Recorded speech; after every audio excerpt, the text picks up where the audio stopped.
आप इस वीडियो को ध्यान से सुने। और अगर कलेक्टर से ही फैसला करवाना है तो सबसे पहले सुप्रीम कोर्ट बंद करो, हाई कोर्ट बंद करो, सब कुछ बंद कर दो और फिर कहो कि कलेक्टर फैसला करेगा। अरे जाहिलों की सरकार। मैं बीजेपी के लोगों से कहता हूँ, हर वो मंत्री को मैं जाहिल कहता हूँ जो कहता है कि वक़्फ़ के पास 10 लाख करोड़। अरे भाई 4 राज्यों में हिंदू मंदिरों के पास 12 लाख एकड़ जमीन है, 12 लाख एकड़। चाइना जमीन कब खाली करेगा?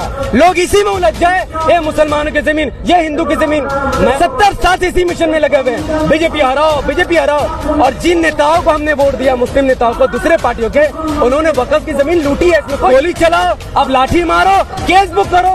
संविधान के लिए हमारा सीना खड़ा है और कोई भी सरकार संविधान के अंडर कानून बना सकती है, संविधान के बाहर कानून नहीं बना सकती। आज मुसलमान जाग चुका है, ऐसे लोगों को लात मार कर भगा देगा। तुम कौन हो इसमें हस्तक्षेप करने वाले? सरकार क्या लेगा? मोदी सरकार को प्रूफ देना पड़ेगा कि वो 5 साल बाय प्रैक्टिस मुसलमान है। तो मोदी जी मुफ्ती है, मौलाना है, क्या कार्य क्या है? वक़्फ़ की जमीन में तुम क्यों घुस रहे हो? कहा कि हिंदू एंडोर्समेंट एक्ट है, वहाँ पर कोई मुसलमान नहीं जा सकता है, तो वक़्फ़ में हिंदू को क्यों घुसा रहे भाई? हिंदू का आने से हमें दिक्कत नहीं है। अगर 10 लाख एकड़ जमीन की सुरक्षा के लिए अब 2 हिंदू घुसा रहे हैं, तो 12 लाख एकड़ जमीन की सुरक्षा के लिए सब मंदिर में घुसा दो मुसलमानों को, हटाओ वहां से पुजारी को। तो उनके आपको परवाह है ना? 70 साल से सब लूट रहा था, तो बीजेपी भी हाथ फैला के चले, भैया मुसलमानों के भीख थोड़ा हमें भी दे दो। मैं कहता हूँ कि बीजेपी लूट लो वक़्फ़ की जमीन को, सब लूट रहा, तुम भी लूटो। मुसलमान तो बना ही खैरात बांटने के लिए, खैरात जब तक खाओ।